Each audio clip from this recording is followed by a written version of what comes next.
वो सफ़ेद कामदार कपड़ों में बहुत ही खूबसूरत लग रही थी। दुपट्टा उसके कंधों पर था और बाल हल्के हल्के बिखरे हुए थे। हल्के मेकअप में वो लड़की किसी हूर से कम नहीं लग रही थी। हंसती मुस्कुराती, कभी इधर भागती, कभी उधर जाती और लोगों के चेहरों पर भी मुस्कान बिखेरती फिर रही थी। सच में वो किसी परी जैसी ही लग रही थी। ये कौन है? किसी ने पूछा।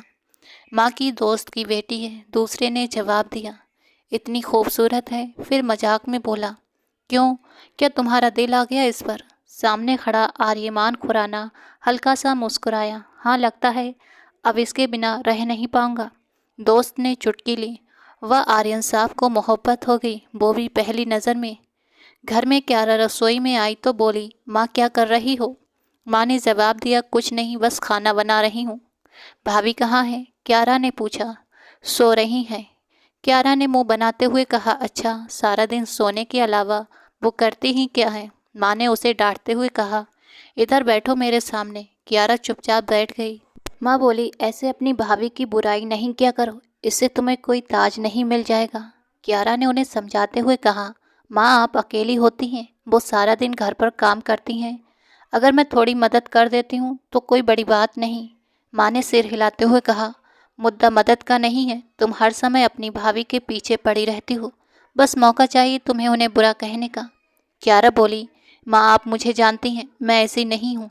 माँ ने नरमी से कहा, जानती हूँ इसलिए समझा रही हूँ। आगे से ऐसी बातें मत करना। तुम्हारे भाई ने सुन लिया तो उसे बहुत बुरा लगेगा। फिर माँ ने थोड़ा रुक कर कहा, सुनो, तुम्हारे लिए एक बहुत ही अच्छा रिश्ता आया है। ये सुनकर क्यारा थोड़ा चौंक गई। माँ, मुझे अभी शादी में जरा भी दिलचस्पी नहीं है। आप जानती हैं, मैं आगे पढ़ना चाहती हूँ। माँ ने समझाया। पढ़ाई तो चलती रहेगी, लेकिन तुम 22-23 साल की हो गई हो, शादी भी तो करनी पड़ती है ना। तुम्हारे भाई पर वैसे ही सारी जिम्मेदारियां हैं, तुम्हारे पापा भी नहीं हैं। मैं अकेली सब कैसे संभालूंगी? और तुम्हारे भाई को ये रिश्ता बहुत ही पसंद आया है। उस दिन जो हम शादी में गए थे ना, वहीं लड़के ने तुम्हें देखा था। क्यारा परेशान होकर बोली, माँ मैं उसे जानती तक नहीं हूँ, न पहचानती हूँ, और आप मेरी शादी उससे करना चाहती हैं। माँ आगे बढ़ी और प्यार से उसे गले लगा लिया। बेटा, ऐसे फैसले बड़े लोग करते हैं और तुम्हें इतने बड़े फैसले खुद लेने नहीं दे सकती। क्यारा ने गहरी सांस ली और बोली, ठीक है, कर लेते हैं आप जैसा कह रही हैं। मैं भी देखती हूँ आपका फैसला कैसा होता है। माँ ने दुआ देते हुए कहा, भगवान करे तुम्हारे नसीब अच्छे हों। कुछ देर बाद विराज को पता चला तो उसने पूछा, तुमने हाँ कर दी? क्यारा ने कहा, हाँ। विराज बोला, क्यों, कोई मजबूरी थी क्या? क्यारा मुस्कुरा दी, नहीं, बस माँ की खुशी के लिए। उस रात दोनों छत पर बैठे थे। ऊपर आसमान में चांद चमक रहा था। उनके बीच एक दीवार थी। दीवार की एक तरफ विराज टेक लगाए बैठा था और दूसरी तरफ क्यारा भी उसी तरह दीवार से टिक कर बैठी थी। दोनों चांद को देखते हुए बातें कर रहे थे। विराज ने धीरे से पूछा, तुम वहाँ खुश रहोगी? क्यारा ने कहा, उम्मीद तो यही है। भाई तो आर्यमान की बहुत ही तारीफ कर रहे थे। विराज हल्का सा हंसा। अच्छा, तो उसका नाम आर्यमान है? क्यारा भी हंस पड़ी। हाँ, और सुना है वो मुझसे थोड़ा बड़ा है। विराज बोला, ये भी मैंने सुना है। फिर वो उसकी तरफ देखने लगा और बोला, तो तुम सच में शादी कर लोगी? क्यारा ने कहा, हाँ शायद। विराज ने हल्के से कहा, हम तो सोचते थे शादी वहीं करेंगे जहाँ अपना कोई हो, जहाँ पहचान हो। यहाँ तो न पहचान है न जान पहचान। क्यारा मुस्कुराई। विराज, वो सब बचपन की बातें थीं, अब हम बड़े हो गए हैं। विराज कुछ देर चुप होकर उसे देखता रहा, फिर बोला, हाँ शायद सच में हम बड़े हो गए हैं। उसकी आंखों में कुछ अनकहा सा था और क्यारा भी चुप होकर आसमान में चमकते चांद को देखने लगी। घर वाले जल्दी शादी करना चाहते थे और अब सब कुछ बहुत ही तेजी से आगे बढ़ रहा था।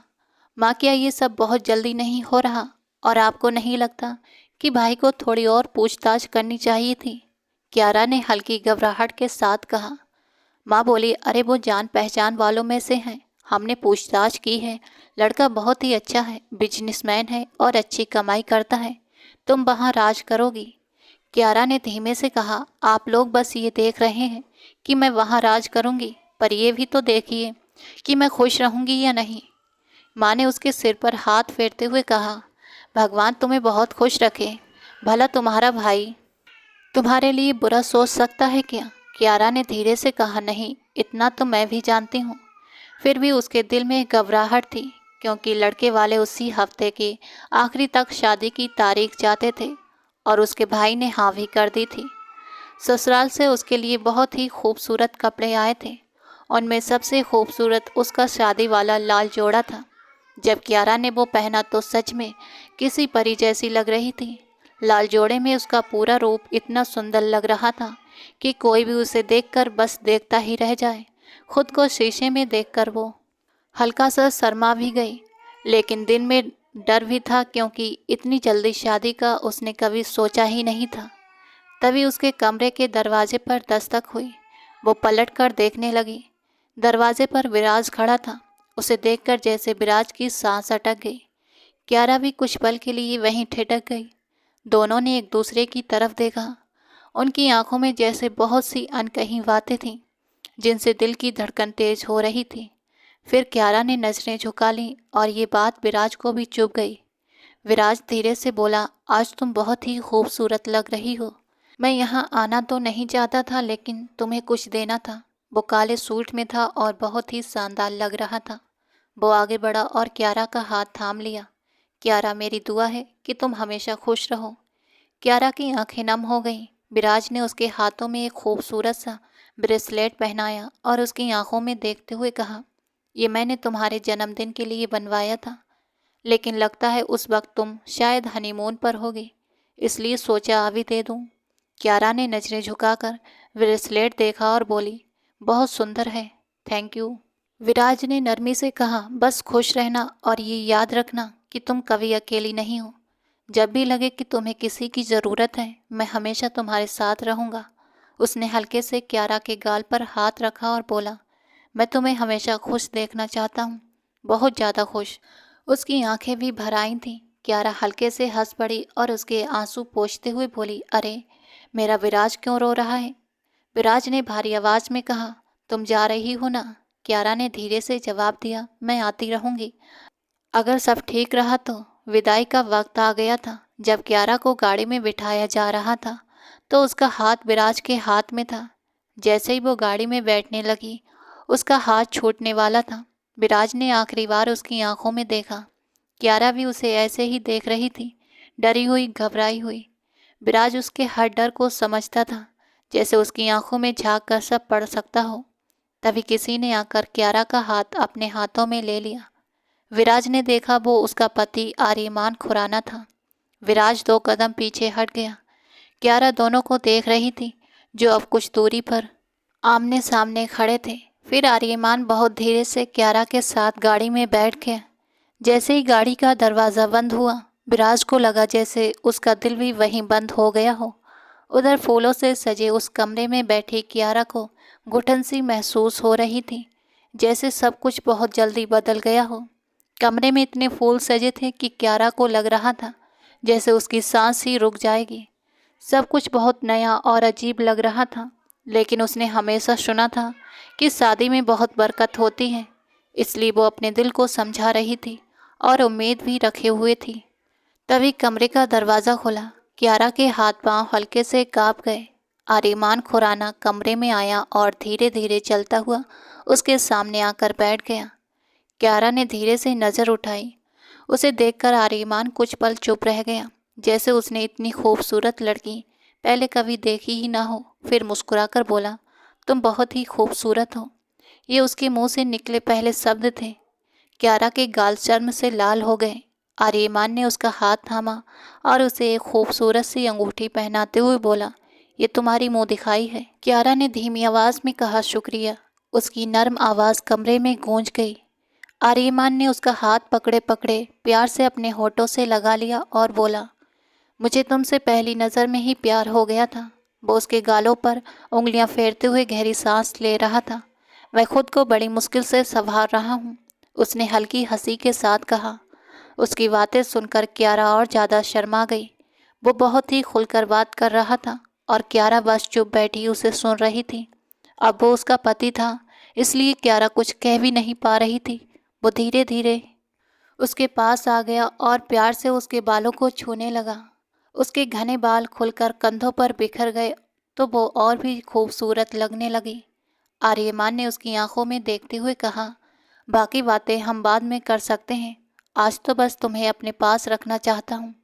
क्यारा बहुत शर्माई हुई थी, आंखें उठाकर भी नहीं देख पा रही थी। वो थोड़ी डरी हुई भी थी क्योंकि सब कुछ उसके लिए नया था।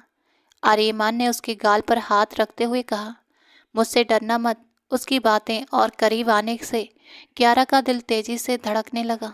उस रात क्यारा के लिए सब कुछ बहुत ही नया और अलग था। अगले कुछ दिनों में उसे समझ आने लगा कि आर्यमान उनसे बहुत ही ज़्यादा मोहब्बत करता है और हर वक्त उसी के करीब रहना चाहता है। मगर क्यारा को लगता था कि वो उससे बातें कम करता है। वो अपनी भावनाएं तो दिखाता है लेकिन कभी बैठकर ये नहीं पूछता कि क्यारा क्या महसूस करती है, क्या चाहती है या उसके दिल में क्या चल रहा है। क्यारा धीरे धीरे घर की जिम्मेदारियां भी संभालने लगी थी। शादी को 1 महीना हो चुका था। एक दिन किचन में उसकी सास उसे समझा रही थी, बहू अब से ये सब काम तुम संभालोगे, घर में एक और बहू है वो तुम्हारी मदद कर देगी, लेकिन ज़्यादातर किचन का काम तुम्हें ही देखना होगा और वो बाहर के काम देख लेगी। तुम दोनों मिलकर सब संभाल लेना। क्यारा ने सिर हिलाकर कहा, जी माँ जी, मैं सब संभाल लूँगी। तभी आर्यमान किचन में आया और मुस्कुराकर बोला, बहुत अच्छा, तो बहू को जिम्मेदारियां समझाई जा रही हैं। उसकी माँ बोली, हाँ मैं इसे बता रही हूँ कि घर में इसे क्या क्या संभालना है, तुम भी इसे समझा दो। आर्यमान ने हल्के से सिर हिलाया और बोला, नहीं, ये काम आप ही करें तो बेहतर है, घर के मामलों में मैं ज़्यादातर दखल नहीं देता। क्यारा ने उसकी तरफ देखा। उसी वक्त आर्यमान भी उसे ही देख रहा था। दोनों की नज़रें कुछ पल के लिए एक दूसरे पर टिक गईं। मैं खाना बना देती हूँ, आप बाहर चले जाइए, क्यारा ने सास के जाते ही कहा। आर्यमान ने मुस्कुराते हुए पूछा, क्यों, मैं बाहर क्यों जाऊं, यहाँ बैठकर तुम्हें देख भी तो सकता हूँ। क्यारा ने हल्के से कहा, आप बोर हो जाएंगे, मैं इतनी भी खास नहीं हूँ। आर्यमान बोला, ये तुम नहीं मेरा दिल बताएगा। क्यारा ने तुरंत जवाब दिया, अच्छा, तो कभी आपने मेरे दिल से पूछा है कि मैं क्या चाहती हूँ? आर्यमान थोड़ा चौंका, तो बताओ क्या चाहती हो? क्यारा ने गहरी सांस लेते हुए कहा, मैं बस थोड़ा सा खुलकर सांस लेना चाहती हूँ और आपकी मौजूदगी में थोड़ा मुश्किल हो जाता है। ये सुनते ही आर्यमान के चेहरे का रंग बदल गया। उसने कहा, अच्छा, तो मैं तुम्हें सांस नहीं लेने देता, फिर जिंदा कैसे हो? क्यारा बोली, बात को बेवजह मत बढ़ाइए, मैंने कहा ना, आप बाहर चले जाइए, मैं खाना बना लूँगी। किचन में कोई भी आ सकता था, इसलिए आर्यमान बिना कुछ बोले वहाँ से बाहर चला गया। उसके जाते ही क्यारा ने राहत की सांस ली। थोड़ी देर बाद दरवाजे पर कोरियर वाला आया। क्यारा खुद पार्सल लेने चली गई। जैसे उसने पार्सल लिया, कोरियर वाले का हाथ हल्के से उसके हाथ से छू गया। उसी वक्त सीढ़ियों से उतरते हुए आर्यमान ने ये सब देख लिया। उसके चेहरे पर गुस्सा साफ दिख रहा था। कोरियर वाला जाते ही आर्यमान ने क्यारा का हाथ जोर से पकड़ा और उसे घसीटते हुए कमरे में ले गया। उसे बेड पर धक्का देते हुए बोला, क्या ज़रूरत थी खुद बाहर जाकर पार्सल लेने की? क्यारा घबरा गई। आप क्या बोल रहे हैं? उसने गुस्से में उसका मुंह दबा दिया और बोला, मासूम बनने की ज़रूरत नहीं है। क्यारा दर्द से बोली, मुझे दर्द हो रहा है, क्या कर रहे हैं आप? आर्यमान ने उसका वही हाथ पकड़ लिया जिससे कोरियर वाले का हाथ छुआ था और उसे जोर जोर से रगड़ने लगा। फिर उसे बाथरूम में ले जाकर नल के नीचे उसका हाथ धोने लगा और बोला, ये हाथ गंदा हो गया है। क्यारा समझ ही नहीं पा रही थी कि आखिर हुआ क्या है। फिर उसे वापस कमरे में लाकर बेड पर बिठा दिया। अपनी शर्ट के बटन खोलते हुए उसने कहा, मैं तुम्हें बस ये बता रहा हूँ कि तुम्हें सिर्फ मेरे छूने की आदत होनी चाहिए। क्यारा डर गई और बोली, नहीं, मुझसे दूर रहिए, ऐसा मत कीजिए। वो रोने लगी, प्लीज़, मैं आपकी पत्नी हूँ। आर्यमान बोला, हाँ, इसीलिए तो समझा रहा हूँ कि तुम मेरी पत्नी हो। वो गुस्से में उस पर हावी हो गया। क्यारा चीखती रही, रोती रही, लेकिन उस रात उसने उसकी एक नहीं सुनी। सारी रात वो उसे तकलीफ देता रहा और क्यारा मजबूर थी। वो उसे समझ ही नहीं पाई कि उसके साथ ऐसा क्या हुआ। अगली सुबह उसका फ़ोन बजा। स्क्रीन पर विराज का नाम देखकर उसकी आंखें भर आईं और उसने कॉल उठा ली। विराज ने पूछा, तुम रो रही हो? क्यारा ने जल्दी से कहा, नहीं, लेकिन उसकी आवाज़ भरी हुई थी। वो आईने के सामने खड़ी अपनी एक गर्दन को देख रही थी जो लाल हो रही थी और जगह जगह निशान भी थे। उसने कहा, बस घर की याद आ रही थी, माँ, अंकल, आंटी और निधि सब याद आ रहे थे। निधि विराज की बहन थी। विराज ने पूछा, आर्यमान कैसा है? क्यारा बोली, ठीक है। फिर विराज ने दोबारा पूछा, सच बताओ तुम रो रही थी ना? क्यारा बोली, नहीं विराज, मैं ठीक हूँ। विराज बोला, अगर कुछ हुआ है तो बताओ, मैं आ जाऊँ। ये सुनकर क्यारा घबरा गई। उसे पिछली रात याद आ गई और उसने जल्दी से कहा, नहीं, बिल्कुल नहीं, आने की ज़रूरत नहीं है। वो जानती थी अगर विराज यहाँ आ गया तो हालात और बिगड़ सकते हैं। विराज ने धीरे से पूछा, तुम खुश तो हो ना? क्यारा ने आईने के सामने खुद को देखते हुए कहा, हाँ, मैं बहुत ही खुश हूँ। आर्यमान मुझसे बहुत ही प्यार करता है। ये कहते हुए उसे खुद पर हंसी आ गई थी। विराज बोला, अगर तुम कहती हो तो मान लेता हूँ, लेकिन मेरा दिल कहता है तुम खुश नहीं हो। क्यारा ने कहा, मैं सच में ठीक हूँ। विराज बोला, ठीक है, अगर किसी चीज़ की ज़रूरत हो तो मुझे फ़ोन कर देना। कॉल ख़त्म हो गई। क्यारा आईने के सामने खड़ी अपने बाल ठीक कर रही थी कि तभी आर्यमान ने पीछे से आकर उसे गले लगा लिया। उसने कहा, तुम बहुत ही प्यारी लग रही हो। ये श्रृंगार सिर्फ मेरे लिए है। उसने उसके माथे और आंखों को प्यार से चूमा और कहा, कल रात जो हुआ उसके लिए मुझे अफसोस है। मुझे ऐसा नहीं करना चाहिए था। तुम्हें दर्द हुआ होगा। शादी के 2 महीने में वो पहली बार माफ़ी मांग रहा था। फिर बोला, लेकिन मैं क्या करूं? मैं तुम्हारे आसपास किसी और मर्द का साया भी बर्दाश्त नहीं कर सकता। क्यारा ने बस इतना कहा, ठीक है, मैंने आपको माफ़ कर दिया। वो जानती थी कि ये बात वो किसी को बता भी नहीं सकती कि उसके पति ने उसके साथ क्या किया है। उसने बस हल्की सी मुस्कान बना ली। थोड़ी देर बाद वो सबको चाय दे रही थी कि अचानक उसे अपने हाथ पर किसी के छूने का एहसास हुआ। वो पलटकर देखने लगी। सामने ध्रुव खड़ा था, आर्यमान का छोटा भाई। उसकी शादी हो चुकी थी और एक बच्चा भी था, लेकिन फिर भी उसकी उंगलियां क्यारा के हाथ पर ठहरी हुई थीं। क्यारा झटके से पीछे हट गई, जैसे उसे करंट लग गया हो। वो ध्रुव को ऐसे देख रही थी जैसे उसे यकीन ही ना हो रहा हो कि ये अभी क्या हुआ है। ध्रुव उसकी तरफ अजीब सी नज़रों से देख रहा था। तभी आर्यमान ने उसकी तरफ देखा और पूछा, क्या हुआ क्यारा, सब ठीक है ना? क्या घबरा कर बोली, हाँ हाँ, सब ठीक है। उसकी आवाज़ अटक रही थी। आर्यमान उसके चेहरे के भाव देख रहा था। वो काफ़ी डरी हुई लग रही थी। उसने पूछा, सुबह क्या हुआ था क्यारा? क्यारा बोली, कुछ नहीं, बस मैं घबरा गई थी। लगा कि चाय मेरे हाथ में गिर जाएगी। आर्यमान बोला, ध्यान रखो, अगर चाय तुम्हारे हाथ पर गिर जाती तो सबसे ज़्यादा दुख मुझे होता। क्यारा ने उसकी तरफ नम आंखों से देखा। वो आदमी पल भर में बदल जाता था, कभी बहुत ही सख्त तो कभी बहुत ही नर्म। खुद दर्द देता और माफ़ी भी मांग लेता, लेकिन अगर उसे लगता कि क्यारा को कहीं चोट लग गई है तो वो बेचैन हो जाता। उसका प्यार भी अजीब था, उसका स्वभाव भी अजीब था। कई बार तो क्यारा को लगता था कि शायद वो ठीक दिमाग का नहीं है, लेकिन फिर वो इस ख्याल को झटक देती। तभी फ़ोन पर उसकी माँ की आवाज़ आई, कैसी है मेरी बच्ची? क्यारा बोली, मैं ठीक हूँ माँ। उस वक्त क्यारा हल्के गुलाबी रंग का सूट पहने हुए थी और उसने दुपट्टा अच्छे से अपने कंधों पर डाल रखा था, क्योंकि उसकी गर्दन पर पिछली रात के निशान साफ दिखाई दे रहे थे। उसका पति अपने गुस्से और जज्बात पर काबू नहीं रख पाता था और क्यारा सब सहती रहती थी। अब ये उसके लिए कोई नई बात नहीं रही थी, लेकिन वो अपने घर वालों के सामने ये सब जाहिर भी नहीं कर सकती थी। अगर उन्हें पता चल जाता तो वो टूट जाते। उसकी गर्दन पर जो निशान थे वो सिर्फ निशान नहीं थे, जैसे जख्म थे, इसलिए उन्हें छुपाना जरूरी था। तभी किसी ने कहा, तुम तो बहुत ही प्यारी लग रही हो। क्यारा ने बस हल्की सी मुस्कान दे दी। तभी विराज की आवाज़ आई, कैसी है मेरी गुड़िया? क्यारा बोली, मैं ठीक हूँ विराज। विराज ने पूछा, तुम घर क्यों नहीं आती? शादी को 3 महीने हो गए, एक बार भी नहीं आई। क्यारा ने धीमे से कहा, आर्यमान मेरे बिना रह नहीं पाते। कभी आऊँगी अगर उन्होंने इजाज़त दे दी। विराज को ये सुनकर अच्छा नहीं लगा। उसने सास की तरफ देखा जो चुपचाप मुंह फेर कर बैठी थी। उन्हें अपने बेटे का स्वभाव पता था, अगर क्यारा घर चली जाती तो आर्यमान घर में सबका जीना मुश्किल कर देता। उसी दिन क्यारा ने हिम्मत करके आर्यमान से कहा, मैं कुछ दिनों के लिए माँ के घर जाना चाहती हूँ, वो लोग बुला रहे थे। आर्यमान ने तुरंत कहा, कोई ज़रूरत नहीं, मैं तुम्हारे बिना नहीं रह सकता। क्यारा बोली, शादी को 3 महीने हो गए, मैं बस एक बार भी घर नहीं गई। आर्यमान ने उसे पास बुलाया। इधर आओ।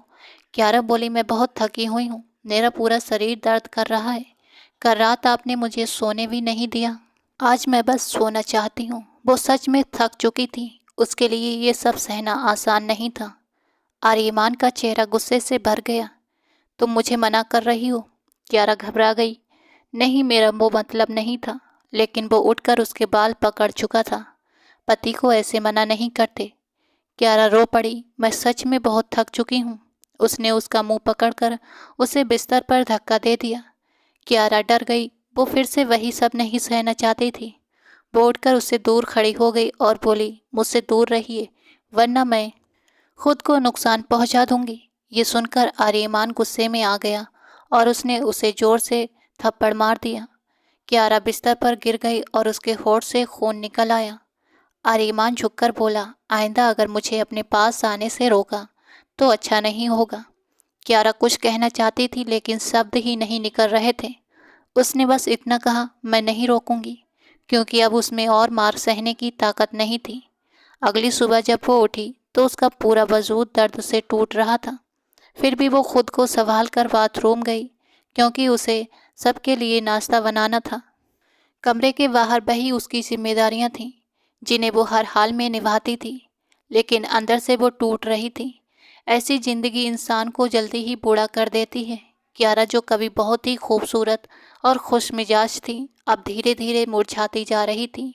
इस घर में उसका ख्याल रखने वाला कोई नहीं था। वो बस इस्तेमाल हो रही थी। एक दिन विराज उससे मिलने आया। क्यारा ने हैरानी से पूछा, तुम यहाँ क्यों आए हो? विराज बोला, मुझे तुम्हारी याद आ रही थी। फिर उसने गंभीर होकर कहा, तुम इस घर में ऐसे क्यों रह रही हो, जैसे कोई कैदी हो? क्यारा बोली, शादी कोई कैद नहीं होती। विराज बोला, देखो क्यारा, अगर तुम अपने लिए खड़ी नहीं होगी तो कोई और भी नहीं खड़ा होगा। अगर तुम उसकी बात मानती रहोगी तो वो हमेशा तुम पर हुक्म चलाएगा। आदमी को जैसा ढालोगी वो वैसा ही बन जाएगा। क्यारा ने थोड़ा तंज से कहा, तुम्हें तो मर्दों के बारे में बहुत पता है। तुम भी तो मर्द हो, क्या तुम भी अपनी होने वाली पत्नी के साथ ऐसे ही करोगे? ये सुनकर विराज का चेहरा बदल गया। उसने गंभीर होकर पूछा, मतलब वो तुम्हारे साथ ऐसा करता है? क्यारा ने तुरंत बात बदल दी, नहीं, बस थोड़ा सख्त है, मेरे बिना रह नहीं पाते, कहीं जाने नहीं देते।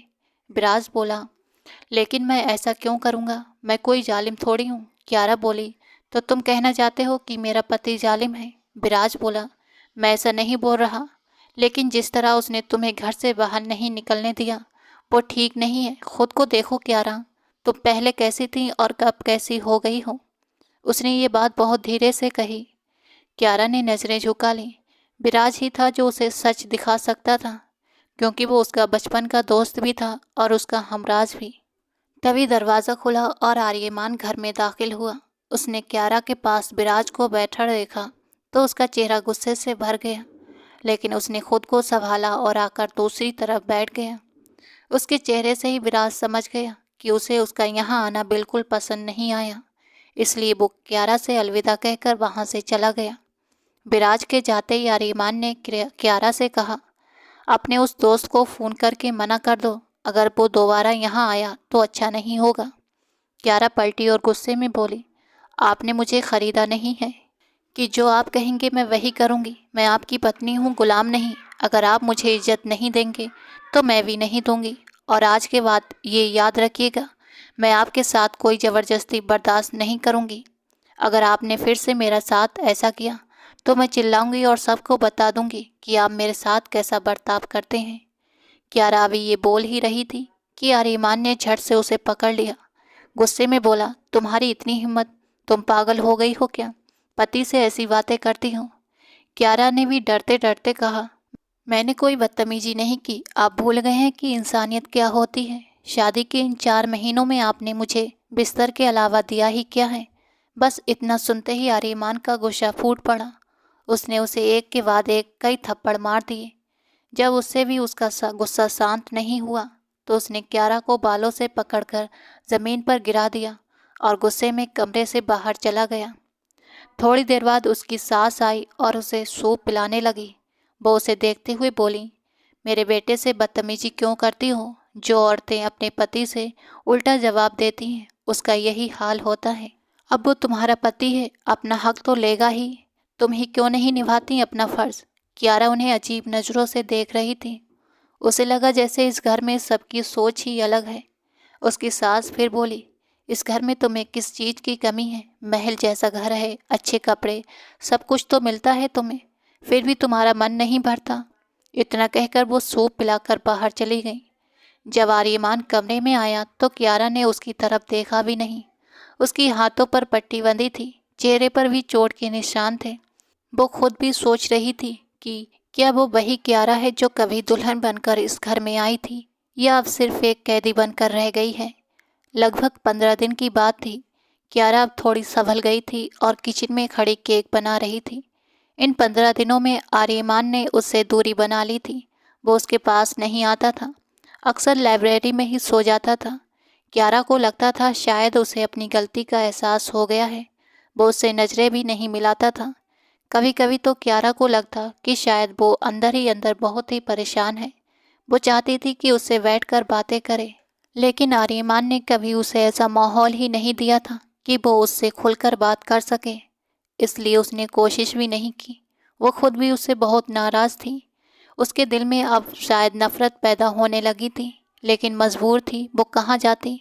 पापा थे नहीं, माँ भाई के सहारे रहती थी। अंकल आंटी और बिराज सब ने उसे इज्जत के साथ विदा किया था। वो सबको परेशान नहीं करना चाहती थी।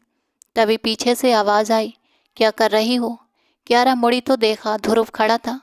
कियारा ने तुरंत कहा, आप यहाँ से जाइए। ध्रुव हंसकर बोला, क्यों जाऊं? अगर तुम्हारा पति पास नहीं आता तो मैं आ जाता हूँ। कियारा गुस्से में बोली, आपकी हिम्मत कैसे हुई ऐसी बातें करने की? ध्रुव उसके और करीब आते हुए बोला, तुम बहुत खूबसूरत हो। वो हद पार करने लगा था।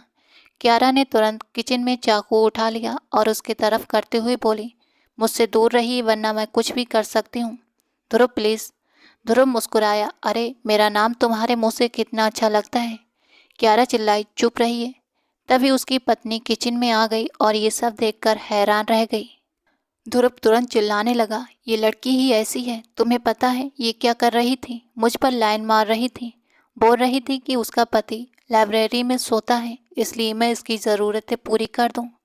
उसके शोर से घर वाले भी आ गए, जिनमें आर्यमान भी था। ये सब सुनकर आर्यमान को जैसे ज़मीन में गड़ जाने का मन हुआ। वो आगे बढ़ा और कियारा का हाथ पकड़कर उसे अपने पीछे कर लिया। फिर ध्रुव से बोला, मुझसे बात करो। उसकी आवाज़ बहुत ही गंभीर थी। ध्रुव बोला, तुम क्या कहना चाहते हो? आर्यमान बोला, देखो हो सकता है तुम भाभी को ठीक से नहीं जानते, लेकिन मैं जानता हूँ। कियारा की आंखों में आंसू आ गए। उसे यकीन नहीं हो रहा था कि आर्यमान पहली बार उसके लिए खड़ा हो रहा था। ध्रुव बोला, मतलब मैं झूठ बोल रहा हूँ और तुम्हारी पत्नी बहुत ही पाक साफ है? आर्यमान ने शांत लेकिन सख्त आवाज़ में कहा, मेरी पत्नी के किरदार पर सवाल उठाने का हक मैंने तुम्हें नहीं दिया। अगर कुछ कहना है तो मुझसे कहो। फिर उसने गुस्से में कहा, अब यहाँ से चले जाओ और आइंदा मेरी पत्नी की तरफ नज़र उठाकर भी मत देखना, वरना अंजाम अच्छा नहीं होगा। उसकी आवाज़ इतनी खतरनाक थी कि ध्रुव सच में डर गया। आर्यमान ने सबके सामने कहा, मेरे और मेरी पत्नी के बीच में क्या है? ये हमारा मामला है, इसमें किसी को दखल देने की ज़रूरत नहीं। फिर वो कियारा का हाथ पकड़कर किचन से बाहर ले गया। ध्रुव की पत्नी भी सब समझ चुकी थी, इसलिए गुस्से में वहाँ से चली गई। उसकी माँ भी उसे घूरने लगी, क्योंकि वो अपने बेटे का स्वभाव जानती थी। कमरे में पहुंचकर आर्यमान ने कियारा का हाथ छोड़ दिया। कियारा उसे अजीब नज़रों से देखने लगी, फिर अचानक आगे बढ़कर बोली, मारिए मुझे मारिए, आपको शायद तभी सुकून मिलता है। उसकी आंखों से आंसू बह रहे थे। आर्यमान ने नज़रें झुका ली और धीमे से बोला, मैं चाहता हूँ तुम मुझे छोड़ दो। अगर मेरे साथ रहोगी तो मैं तुम्हें बर्बाद कर दूंगा, तुम्हारी कद्र नहीं कर पाऊंगा।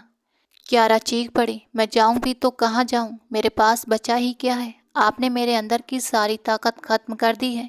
वो बैठने को तैयार नहीं थी, लेकिन आर्यमान ने उसे पकड़कर बिस्तर पर बिठा दिया और खुद उसके सामने घुटनों के बल बैठ गया।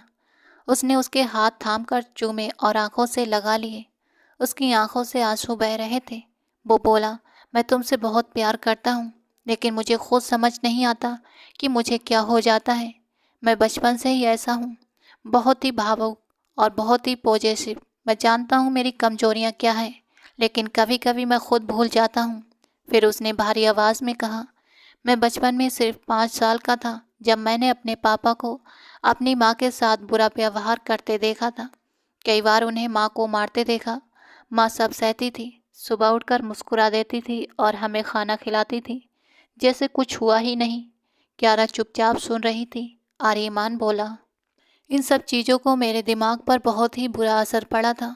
शायद इसी वजह से मुझे समझ नहीं आता कि सही क्या है और गलत क्या है। लेकिन अब जब मैं तुम्हें चोट पहुंचाता हूँ तो मुझे खुद से नफरत होने लगती है। मैं पागल हो जाऊंगा क्यारा। मैं जालिम नहीं बनना चाहता। मुझे बचा लो क्यारा, मुझे बचा लो। आर्यमान रो रहा था, सिसक रहा था। वो अपनी पत्नी के घुटनों के पास बैठा जैसे खुद को बचाने की दुआ मांग रहा हो। क्यारा की आंखें भर आईं। उस पल वो उसे 22 साल का आदमी नहीं बल्कि वही 5 साल का बच्चा लग रहा था जिसने अपनी माँ को पीटते हुए देखा था। उस दिन जब आर्यमान घर आया तो क्यारा सजी धजी उसका इंतजार कर रही थी। उसे देखकर आर्यमान के चेहरे पर हल्की सी मुस्कान आ गई। क्यारा धीरे से उसके पास आई और अपना हाथ उसके सीने पर रख दिया, जैसे कहना चाहती हूँ कि अब मैं तुम्हारा साथ देना चाहती हूँ। पहले मैं तुम्हें समझ नहीं पाई, लेकिन अब समझना चाहती हूँ।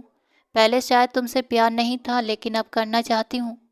आर्यमान ने हैरानी से कहा, अगर मैं तुम्हें फिर से चोट पहुँचा दूँ तो?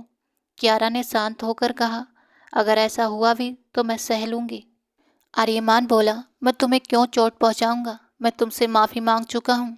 तुम्हें ये भी कह चुका हूँ कि अगर चाहो तो मुझे छोड़ सकती हो, क्योंकि मैं अंदर से टूटा हुआ इंसान हूँ, मानसिक तौर पर भी परेशान हूँ। तुम चाहो तो मुझे पागल भी कह सकती हो। क्यारा ने धीरे से कहा, मैं ऐसा क्यों कहूँगी? हर इंसान में कमियाँ होती हैं, लेकिन बहुत कम लोग होते हैं जो अपनी कमियाँ मानते हैं, और तुम मान रहे हो। वो उसका हाथ पकड़कर उसे अपने करीब ले आई। उसने बहुत धीरे से उसकी आंखों को चूमा और फिर उसके गालों को। आर्यमान ने गहरी सांस ली और कहा, मैं तुम्हें तकलीफ नहीं देना चाहता। क्यारा मुस्कुराई और बोली, प्यार तो कर सकते हैं ना? आर्यमान ने आंखें खोलकर उसे देखा। उसे लगा जैसे सामने खड़ी औरत का दिल बहुत बड़ा है। थोड़ी देर बाद क्यारा उसके सीने से लगी हुई थी। इस बार उनके बीच जो नज़दीकी थी उसमें ज़बरदस्ती नहीं थी। क्यारा भी उसका साथ दे रही थी। वो कोशिश कर रही थी कि आर्यमान को सुकून मिले, उसका डर कम हो, उसके पुराने जख्म भर जाएं। कई बार ऐसा होता है कि अचानक वो घबरा जाता है, जैसे किसी पुराने डर में चला गया हो। उस वक्त वो बेचैन हो जाता, कभी रोने भी लगता। क्यारा समझ नहीं पाती थी कि जो आदमी उसे दर्द देता है वही खुद भी इतनी तकलीफ में क्यों होता है। उसे बुरा भी लगता था, दुख भी होता था, लेकिन अब वो क्या कर सकती थी? वो उसका पति था, यूं ही उसे छोड़कर तो नहीं जा सकती थी। वो बस इतना चाहती थी कि आखिरी कोशिश तक इस रिश्ते को बचा ले। एक दिन दोनों साथ बैठकर फिल्म देख रहे थे। क्यारा ने पूछा, ये फिल्म आपकी पसंदीदा है? आर्यमान बोला, हाँ, मेरी तो हमेशा से पसंदीदा रही है। तुम्हें कैसी लगी? क्यारा मुस्कुराकर बोली, मुझे भी बहुत अच्छी लगी। आर्यमान ने कहा, मैं देख रहा हूँ आजकल तुम मेरी पसंद को अपनाने लगी हो। ये ठीक नहीं है, तुम्हें अपनी पसंद भी बतानी चाहिए। क्यारा बोली, मैं बस वही करना चाहती हूँ जो आपको अच्छा लगे। आर्यमान हंस पड़ा, नहीं, अब हम वही करेंगे जो तुम्हें अच्छा लगे। क्यारा भी हंस दी और बोली, लगता है आप सच में बदल रहे हैं। आर्यमान बोला, तुम सही बोल रही हो।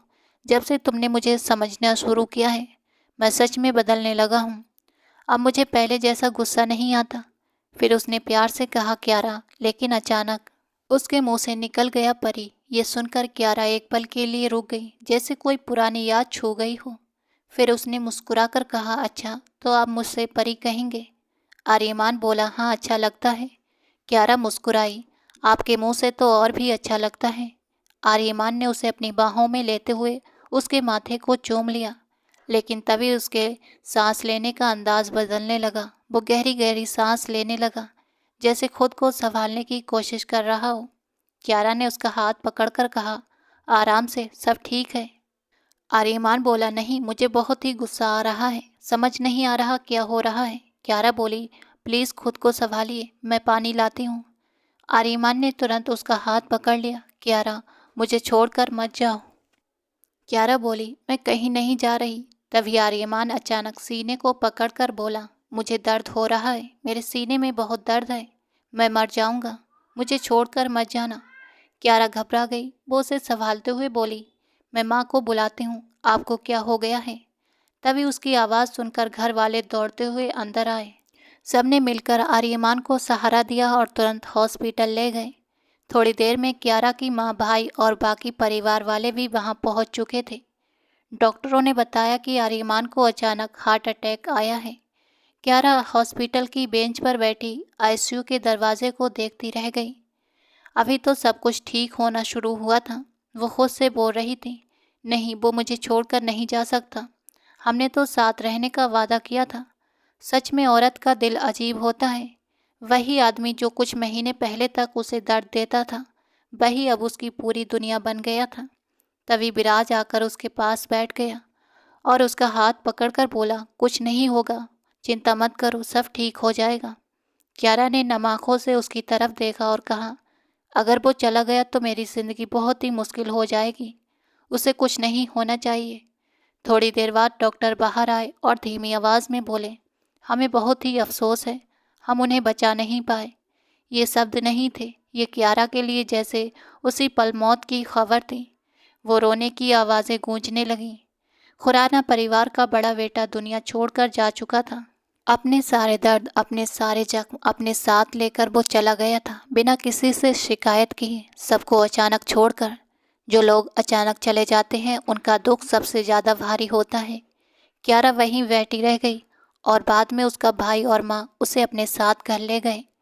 क्यारा को उसके मायके वाले वहाँ अकेला छोड़ नहीं पाए। जब वो वापस आई तो वैसी बिल्कुल नहीं थी जैसी विदा होकर गई थी। उसकी आंखों की चमक खो चुकी थी, चेहरा मुरझा गया था, जैसे 1 साल में ही जिंदगी ने उससे बहुत कुछ छीन लिया हो। आमतौर पर शादी के बाद लड़कियां और निखर जाती हैं, खुश रहती हैं, लेकिन उनकी क्यारा तो बिल्कुल बुझ गई थी। माँ का दिल बहुत करता था उससे पूछे कि उसे कौन सा दुख आ रहा है, लेकिन डर लगता था कहीं वो कुछ ऐसा ना सुन ले जो सह नहीं पाए, इसलिए उन्होंने चुप रहना ही बेहतर समझा। एक दिन विराज उसके कमरे में बिना दस्तक दिए अंदर आ गया। क्यारा ने तुरंत कहा, विराज, मैंने कहा है ना, मेरे कमरे में आने से पहले दरवाज़ा नॉक किया करो। विराज ने मुंह बनाकर कहा, तुम कहोगी और मैं मान लूँगा, ऐसा कभी हुआ है? क्यारा बोली, मुझे पता है तुम बहुत जिद्दी हो। विराज हंसकर बोला, जिद्दी नहीं, प्यारा हूँ। उसके अंदाज पर क्यारा भी हल्का सा मुस्कुरा दी और बोली, इतने भी प्यारे नहीं हो जितना बनने की कोशिश करते हो। विराज ने प्यार से कहा, क्यारा, कमरे से बाहर भी निकला करो, तुमसे बातें करने का मन करता है, तुम्हारे साथ लूडो खेलने का मन करता है, अपनी सारी टेंशन तुम्हें बताने का मन करता है। क्यारा बोली, क्यों अपनी टेंशन मुझे देना चाहते हो? मैं खुद पहले से बहुत परेशान रहती हूँ। विराज ने उसे गौर से देखा।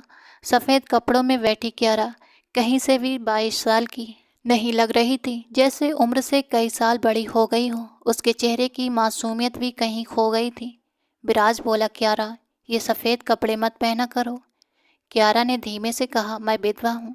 विराज बोला, कितने महीनों की बात थी वो, जिंदगी भर की नहीं, अब आगे बढ़ो। क्यारा ने गहरी सांस ली और बोली, मैं आगे नहीं बढ़ सकती, वो मेरे पति थे, उन्हें खोना आसान नहीं है। विराज बोला, अब वो इस दुनिया में नहीं है।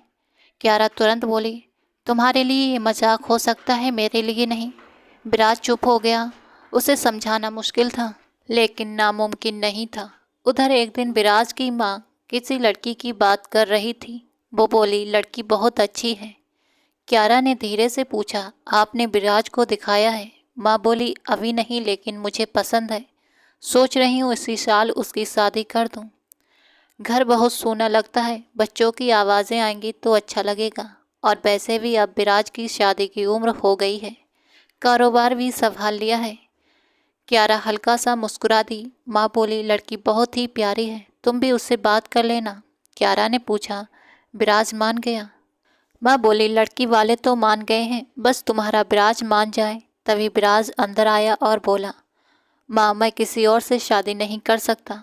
माँ ने हैरानी से पूछा, क्यों? विराज ने गहरी सांस ली। माँ के सामने ये बात कहना आसान नहीं था, लेकिन उसने हिम्मत करके कहा, मैं क्यारा से शादी करना चाहता हूँ। ये सुनकर जैसे घर में सन्नाटा छा गया। माँ बोली, क्या मेरा बेटा एक विधवा से शादी करेगा जो पहले से शादीशुदा रही है? विराज तुरंत बोला, माँ धीरे बोलिए, आप क्यारा के बारे में बात कर रही हैं। मैं उसके खिलाफ कुछ भी नहीं सुनूंगा। उसकी माँ बोली, अगर अभी से यही हाल है तो आगे क्या होगा? मुझे ऐसी बहू नहीं चाहिए। विराज बोला, तो फिर मुझे भी कोई शादी नहीं करनी, क्योंकि मैं शादी ही नहीं करूँगा। इतना कहकर वो गुस्से में कमरे से बाहर चला गया। क्यारा को उस वक्त घर में हुई इस बात का पता नहीं था, लेकिन उसी रात उसकी माँ ने उसे सब बता दिया। क्यारा हैरान रह गई और बोली, आप ऐसा सोच भी कैसे सकते हैं?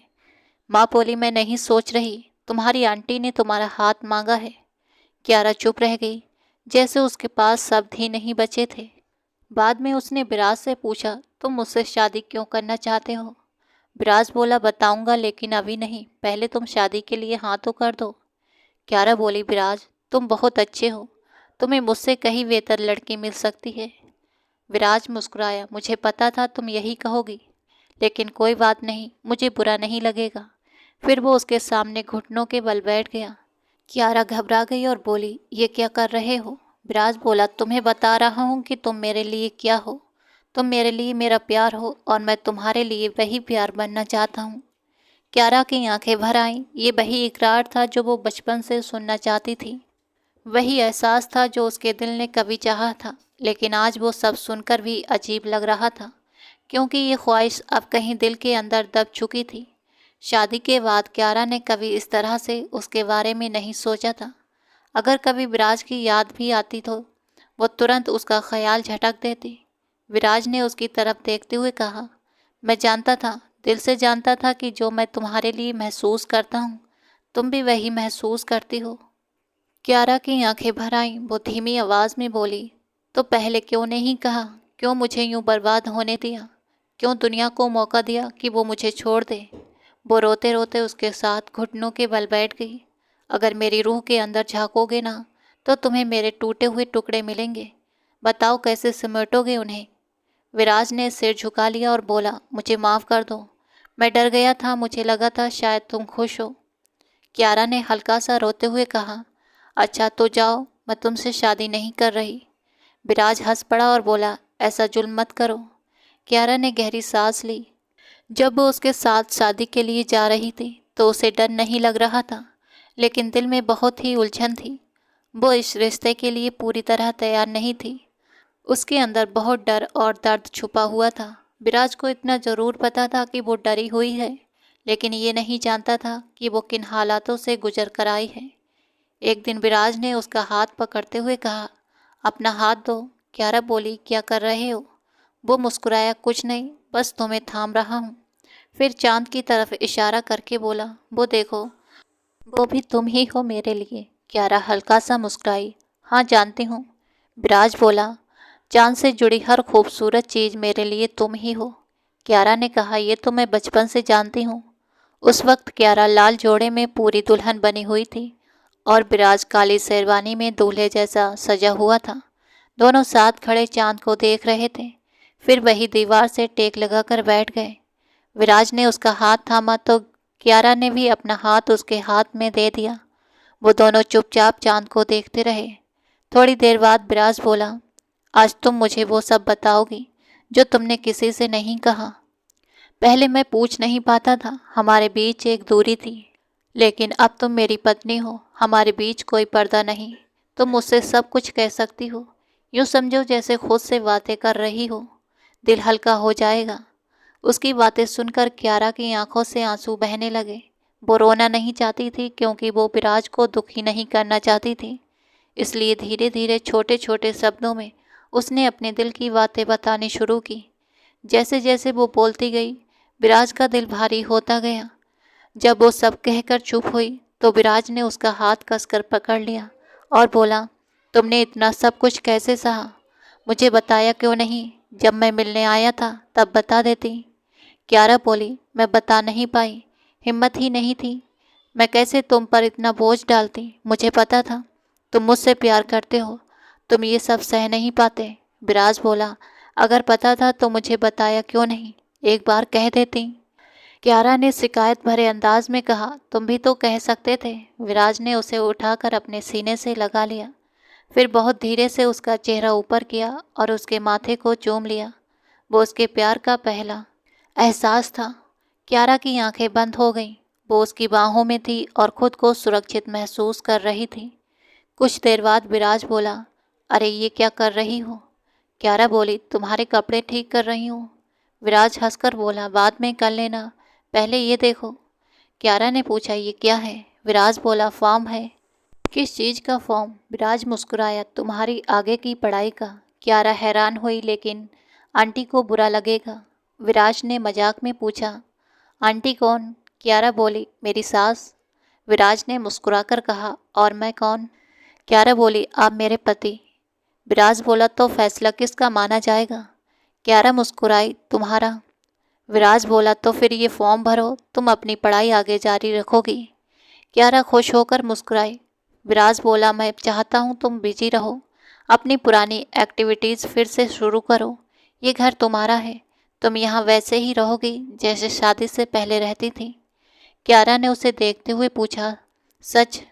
मतलब तुम मुझे परेशान नहीं करोगे? विराज हंसकर बोला, अरे तुमने ही तो कहा था कि तुम मुझसे थोड़ा दूर रहो, इसलिए दूर रह रहा हूँ। लेकिन इसका मतलब ये तो नहीं कि तुम्हें छेड़ूंगा नहीं। क्यारा बोली, ओह, तो ये ताना दे रहे हो?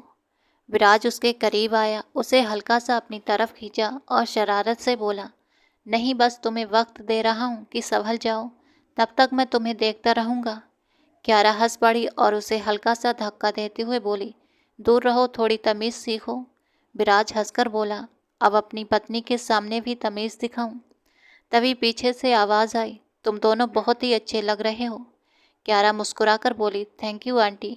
उस दिन दोनों हनीमून के लिए जा रहे थे। विराज चाहता था कि क्यारा दुनिया देखे, घूमे, खुश रहे और धीरे धीरे उसका मन बदल जाए। स्विट्जरलैंड की ठंडी हवाओं ने क्यारा के दिल पर अच्छा असर किया। वो धीरे धीरे ठीक होने लगी, फिर से मुस्कुराने लगी। विराज के प्यार ने उसे फिर से एक खिलते हुए गुलाब की तरह बना दिया। एक रात वो गुलाबी नाइटी पहनकर बाथरूम से बाहर आई। उसके बाल खोले हुए थे, हल्के फुल्के मेकअप में थी।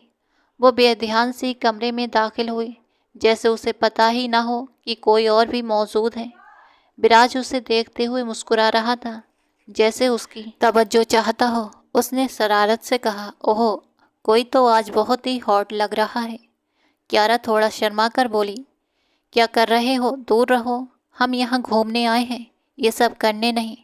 विराज हंस पड़ा, अरे हनीमून का मकसद ही होता है बेगम साहिबा, मैं चाहता हूँ आज तो मेरी बाहों में समा जाओ। क्यारा ने हल्का सा डरते हुए कहा, मुझे डर लगता है, दूर रहो। विराज मुस्कुराते हुए बोला, अगर तुम मुझसे यूं ही डरती रहोगी तो मामला तो ख़राब हो जाएगा ना। क्यारा उंगली से इशारा करके उसे दूर करने लगी तो वो हंस पड़ा, ऐसे कौन दूर करता है इस उंगली से? क्यारा भी हंस पड़ी, क्या पता तुम ही डरते हो। वो जैसे ही मुड़ी, विराज ने उसे पीछे से थाम लिया। अब कहाँ जाओगी? क्यारा खिलखिलाकर बोली, कहीं जाना तो है ही नहीं, मुझे आप ही अपने पास रख लो। विराज ने उसके बालों में उंगलियां उलझाते हुए धीरे धीरे उसकी गर्दन पर अपना स्पर्श छोड़ दिया। क्यारा की सांसें तेज होने लगी। उसके कांपते होठों से बस इतना ही निकला, विराज। वो कुछ और कहती उससे पहले ही विराज ने उसके होठ अपने होठों में समेट लिए। उसकी सांसें जैसे थम सी गईं। विराज के हाथ बहुत नरमी से उसके पूरे वजूद पर फिसल रहे थे, उसे अपने पास समेटते हुए। क्यारा भी हल्के हल्के काँप रही थी। अब उसे समझ आ रहा था कि मोहब्बत क्या होती है, प्यार का सुकून कैसा होता है। ये सब उसने इन 2 महीनों में ही महसूस किया था। एक दूसरे को समझना क्या होता है, ये सब उसे विराज ने ही सिखाया था। शॉपिंग करते हुए विराज ने एक ड्रेस उठाई और बोला, ये तुम पर ज़्यादा सूट करेगी। क्यारा हंसकर बोली, पता नहीं ये कैसी ड्रेस है जो तुम मुझे बार बार दिला रहे हो। आज बोला, अरे मैं चाहता हूँ तुम खूब शॉपिंग करो। क्यारा मुस्कुराई, मैं तो पहले ही बहुत शॉपिंग कर चुकी हूँ। विराज फिर भी बोला, हाँ लेकिन ये ज़्यादा प्यारी है, ये भी ले लो, मेरे लिए पहनोगी ना तो और भी अच्छी लगोगी। क्यारा हंस पड़ी, ठीक है, ले लेती हूँ। विराज ने शरारत से कहा, मैं तो ले ही रहा हूँ, तुम भी रख लो, वरना मैं खुद ही पहन कर दिखा दूंगा। क्यारा खिलखिलाकर हंस दी। ब्रेसलेट को देखते ही क्यारा की आंखें भर आईं। उसे याद आया, ये वही ब्रेसलेट था जो विराज ने शादी के दिन उसे दिया था। उस समय वो उसकी अहमियत समझ नहीं पाई थी, लेकिन अब वही ब्रेसलेट उसकी ज़िंदगी से भी ज़्यादा कीमती लग रहा था। उसका हनीमून बहुत ही खूबसूरत रहा। जब वो स्विट्ज़रलैंड से वापस आई तो उसकी माँ उसे देखते ही खुश हो गई। क्यारा के चेहरे पर जो नूर था वो मोहब्बत का नूर था। उसकी बेटी पूरी तरह खुश और प्यार में डूबी हुई लग रही थी, जैसे किसी की चाहत में सराबोर हो। एक दिन विराज उसे यूनिवर्सिटी छोड़ने आया तो बोला, अच्छा सुनो, अपना ख्याल रखना। क्यारा ने मुस्कुराकर कहा, हाँ रखूंगी। विराज ने थोड़ा गंभीर होकर पूछा, मुझ पर भरोसा है ना? क्यारा ने हैरानी से कहा, क्या मैंने कभी ऐसा कुछ कहा? फिर बोला, मुझे खुद से ज़्यादा भरोसा तुम पर है, और कभी भी अपने मन में ये बात मत लाना कि तुम मुझ पर शक कर सकते हो। विराज ने उसे गले लगाते हुए कहा, तुम मेरे लिए क्या हो ये मैं शब्दों में नहीं बता सकता। क्यारा हल्का सा शर्मा गई, लेकिन विराज की बाहों में सिमट भी गई। उसने भी उसके गले में बाहें डाल दी और दोनों को एक अजीब सा सुकून महसूस हुआ। उधर घर में विराज की माँ उससे बोल रही थी, इतनी छूट दोगे तो वो घर कैसे संभालेगी? घर भी है, जिम्मेदारियाँ भी हैं, और तुमने तो उसे पढ़ाई में लगा दिया है, फिर तुम्हारा ख्याल कैसे रखेगी? और तुम जानते हो मैं तुम्हारी औलाद देखना चाहती हूँ। अगर बीवी घर पर नहीं बैठेगी तो ज़िंदगी पर ध्यान कैसे देगी? विराज काफ़ी देर से अपनी माँ की बातें सुन रहा था, फिर धीरे से बोला, माँ आप ऐसे गलत क्यों सोचती हैं? क्यारा बहुत ही अच्छी है, सब कुछ बहुत अच्छे से संभाल रही है, और प्लीज़ मेरे सामने उसकी बुराई मत किया कीजिए। मुझसे बर्दाश्त नहीं होता। न वो ऐसा करती है और न आपको ऐसा करना चाहिए। वो आपसे भी बहुत प्यार करती है, घर से भी और मुझसे भी। इसी वजह से मैं बहुत ही खुश हूँ। प्लीज़ मेरी ज़िंदगी में बेवजह परेशानी पैदा मत कीजिए। मैं नहीं चाहता कि मेरे रिश्तों में कोई खटास आए। आप अच्छी माँ बनिए, क्योंकि मैं आपसे बहुत प्यार करता हूँ। मैं चाहता हूँ कि हर रिश्ते को सही तरह से निभाऊँ, इसलिए मुझे ऐसा करने दीजिए। मेरी ज़िंदगी मुश्किल मत बनाइए। उसने बहुत नरमी से उनका हाथ थाम लिया। अगर आप हमारे बीच बोलेंगी तो बातें बिगड़ जाएंगी। न मैं आपका दिल दुखा सकता हूँ और न ही उसका, इसलिए मुझे संतुलन बनाए रखने दीजिए। उसकी माँ की आंखें नम हो गई। मेरा बेटा इतना समझदार हो गया, मुझे तो पता ही नहीं चला। विराज हंस पड़ा। आपकी ही औलाद हूँ, बस मुझ पर भरोसा रखिए और मुझसे वादा कीजिए कि मेरी क्यारा का दिल कभी नहीं दुखाएंगी। उसकी माँ मुस्कुरा दी। अरे मैं उसका दिल क्यों दुखाऊंगी? क्यारा तो अब इस घर की बेटी है। हाँ तो बस ये याद रखना, उसका दिल तोड़ोगी ना तो मैं भी बिखर जाऊंगा। उसके दिल में अभी भी वही बातें घूम रही थीं कि उसकी क्यारा क्या क्या सह कर आई है। वो नहीं चाहता था कि माँ जी की कोई भी बात दोहराई जाए और वो फिर से उसी डिप्रेशन में चली जाए, जिससे उसे बाहर निकालने में उसे कितना वक्त लगा था। यूं क्या देख रही हो? ऐसे ही देख रही हूँ। ये देख रही हूँ कि तुम कितने अच्छे हो और मेरे हर ऐब को भी अपना लिया है। अच्छा और बताओ तो सही, तुम में ऐब क्या है? वो हंस पड़ी। बस एक शादीशुदा लड़की से शादी की एक मर्द के लिए ये बहुत बड़ी बात होती है। अच्छा और वो क्यों? मुझसे ऐसे सवाल मत करो जैसे तुम्हें कुछ पता ही नहीं। मुझे बहुत कुछ पता है, मगर मैं तुमसे सुनना चाहता हूँ कि इसकी वजह क्या है। वो उसे अपने और करीब खींच चुका था और उसका सिर अपने सीने पर रख लिया था। एक बात ध्यान से सुन लो, मैं तुमसे बहुत मोहब्बत करता हूँ, बहुत ज़्यादा। मेरे सामने ऐसी बातें करोगी तो मेरा दिल दुखेगा। मैंने तुम्हारा कोई ऐब नहीं छुपाया। कभी कभी खुद को देखा है तुमने? तुम क्या हो? हर चीज़ सिर्फ खूबसूरत नहीं होती। हाँ तुम्हें लगता है मैं सिर्फ खूबसूरती की बात कर रहा हूँ। अरे नहीं, मैं उस नूर की बात कर रहा हूँ जो तुम्हारे चेहरे पर है। उस एहसास की बात कर रहा हूँ जो तुमसे जुड़ा हुआ है। यूँ तो मुझे कोई भी खूबसूरत औरत मिल सकती थी, क्या नहीं मिलती? क्यारा ने आंखें घुमाई। मिल जाती, मगर तुम नहीं होती ना वो एहसास विराज ने जो उसे और करीब कर लिया, ये सब नहीं मिलता। उसके बालों को अपने करीब लाते हुए बोला, ये खुशबू नहीं मिलती। उसके होठों को चूमते हुए बोला, ये एहसास नहीं मिलता। उसके हाथ अपने हाथों में लेते हुए कहा, वहाँ ये शिद्दत नहीं होती।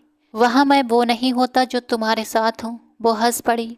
उसकी मोहब्बत हर अंदाज में इतनी इज्जत और सच्चाई लिए होती थी कि उसका दिल भर आता था। घर पर ध्यान दो, तुमने तो शादी के फौरन बाद से पढ़ाई शुरू कर दी। पहले शादी हुई थी तब भी क्या यही सब था? माँ, आप नाराज क्यों हैं? ये फैसला मेरा नहीं है, ये तो विराज चाहता था कि मैं आगे पढूं। अगर उसने अजीब सी बात कह दी तो तुम मना भी कर सकती थी।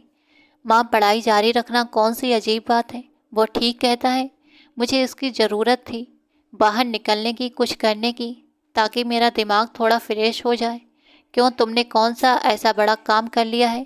शादी हुई और निभा भी नहीं सकी। ये तो भगवान की इम्तिहान था। शुक्र है तुम आगे बढ़ गई, मगर जो मौका तुम्हें मिला है वो हर औरत को नहीं मिलता, और तुम उसी को हल्के में ले रही हो। तुम्हें अपना घर संभालना चाहिए था और तुम दूसरी चीज़ों में लग गई हो। माँ, आपसे किसी ने कुछ कहा है क्या? तुम्हारी सास कुछ कहती तो नहीं, मगर उनके रवैये से साफ लगता है कि वो तुमसे खुश नहीं है। मैंने क्या किया है? मैं तो सब काम वक्त पर कर लेती हूँ, उन्हें कोई काम भी नहीं करने देती। मैं अपना 100% दे रही हूँ, इसके अलावा और क्या कर सकती हूँ? वो चाहती हैं कि तुम्हें औलाद हो। अब ये मेरे हाथ में तो नहीं, ये तो ऊपर वाले के फैसले हैं। वो कहती हैं तुम घर पर बैठोगी तो औलाद होगी। मेरे घर बैठने से क्या होगा?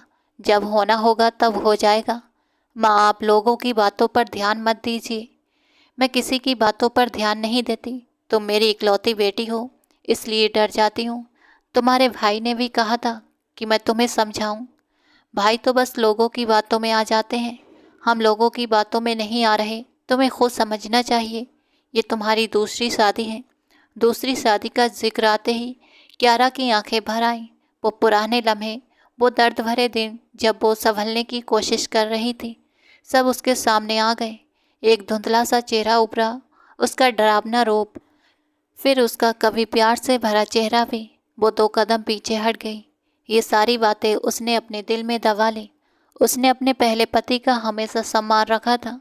उसकी मौत के बाद उसने कभी उसका जिक्र करके शोर नहीं मचाया, मगर ये दुनिया इंसान को चैन से जीने कहाँ देती है। वो चुपचाप कमरे से बाहर निकल गई। यूनिवर्सिटी क्यों नहीं जा रही हो? विराज ने पीछे से उसे अपनी बाहों में लेते हुए पूछा। नहीं जाऊंगी अब। क्यों? बस ऐसे ही दिल नहीं करता। मुझे लगता है अब मैं पढ़ाई नहीं कर पाऊंगी। इतना समय पढ़ाई से दूर रही हूँ ना, सारी समझ जैसे ख़त्म हो गई है। वो हल्का सा हंस पड़ी, मगर विराज को उसकी आंखों में आंसू दिख गए। उसे अपनी तरफ घुमाते हुए उसने उसके माथे को चूमा और आंखों में देखते हुए पूछा, ये आंसू क्यों? किसी ने कुछ कहा है क्या? नहीं, सब मुझसे बहुत प्यार करते हैं, कोई क्यों कुछ कहेगा? विराज ने गहरी सांस ली। तुम दिल से ये बात नहीं बोल रही हो? मैंने तुम्हारी प्रेजेंटेशन देखी थी, तुम बहुत ही समझदार हो। फिर ऐसी बातें क्यों कर रही हो कि तुमसे ये सब नहीं होगा? मुझे पता है तुम बहुत अच्छा कर सकती हो। विराज, माँ, उससे वो झूठ नहीं बोल सकी। क्या कहा है उन्होंने? वो चाहती हैं कि मैं घर संभालूं। आखिर ये मेरी दूसरी शादी है और हर औरत को ऐसा मौका नहीं मिलता जैसा मुझे मिला है। वो सिर झुकाकर रोने लगी और उसके आंसू फर्श पर गिरने लगे, मगर विराज ने तुरंत अपना हाथ आगे बढ़ा दिया ताकि आंसू जमीन पर न गिर पाए। क्यारा के आंसू उसके हथेलियों पर गिर रहे थे और वो उन्हें भीगी आंखों से देख रहा था। उनकी शादी के बाद ये पहली बार था जब वो इस तरह बच्चों की तरह रो रही थी। विराज की धीमी आवाज़ गूंजी। वो उसका नाम ले रहा था। क्यारा ने नज़र नहीं उठाई, बस धीरे से कहा, जी। जिस हाथ में उसके आंसू थे वो हाथ विराज ने अपने होठों से लगा लिया, फिर दोनों हाथों से उसके आंसू साफ किए।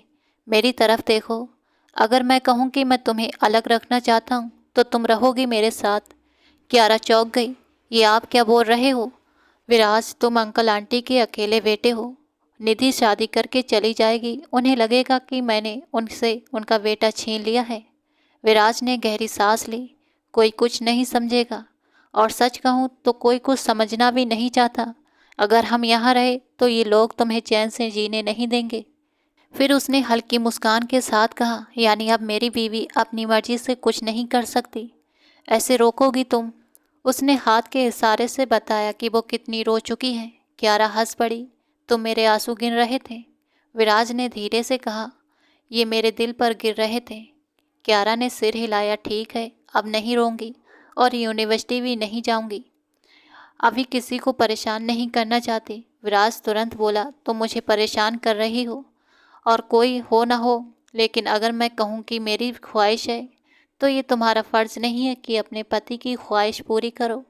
मेरी ख्वाहिश है कि मेरी बीवी पढ़ी लिखी हो, मेरे लिए सही गलत समझे और ज़रूरत पड़े तो अपने लिए खड़ी भी हो सके। समझ रही हो ना मेरी बात? अब चुपचाप वही करोगी जो मैं बोल रहा हूँ। कमरे के बाहर जो भी बातें होती हैं उन्हें एक कान से सुनो और दूसरे कान से निकाल दो, क्योंकि मुझे फ़र्क नहीं पड़ता। बात खत्म। उस दिन वो ऑफिस थोड़ा नाराज़ होकर गया था और क्यारा उसके अंदाज से समझ गई थी।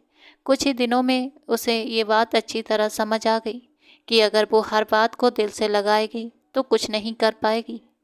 विराज सही कहता है, कभी कभी इंसान को अपने लिए खुद मजबूत बनना पड़ता है। अब वो किसी की बातों को ज़्यादा अहमियत नहीं देती थी।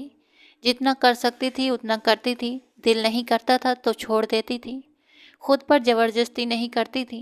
विराज ने उसे यही सिखाया था कि अगर दिल ना माने तो खुद को मत तोड़ो। वो उसे जीना सिखा रहा था और क्यारा धीरे धीरे उसके रंग में रंगती जा रही थी। अब वो अपने लिए आवाज़ उठाना जान गई थी, गलत को गलत कहना सीख गई थी। उसे समझ आ गया था कि सही क्या है और गलत क्या है। वो बहुत खुश थी और ये उसके चेहरे से साफ दिखाई देता था, क्योंकि उसका पति उसके साथ था। वो हमसफ़र जो उसे गिरने नहीं देता था, किसी के सामने झुकने नहीं देता था। अब पूरे घर को पता चल गया था कि क्यारा से कैसे बात करनी है, क्योंकि अगर किसी ने उसके साथ गलत व्यवहार किया तो विराज घर छोड़ देने की बात कर देता था। क्यारा के बारे में वो कुछ भी बर्दाश्त नहीं कर सकता था। अब वो सच में मजबूत और मुकम्मल हो चुकी थी। एक दिन विराज ने मुस्कुराकर पूछा, तुम्हें क्या लगता है रिजल्ट कैसा आएगा? तुम टॉप करोगी? क्यारा हंस पड़ी। इतना यकीन क्यों है तुम्हें? विराज उसे अपनी तरफ खींचते हुए उसके करीब झुक गया। क्यारा जल्दी से सांस संभालते हुए थोड़ी दूर हुई और बोली, विराज, मैंने ये तो नहीं कहा था। वो मुस्कुराया। तुम्हारी सांस कहाँ से रोकूं, ये तो बताओ। क्यारा हंस पड़ी। बीवियाँ सीधे तो नहीं कहती। विराज भी हंस पड़ा। तो मुझे बताओ क्या आएगा रिजल्ट?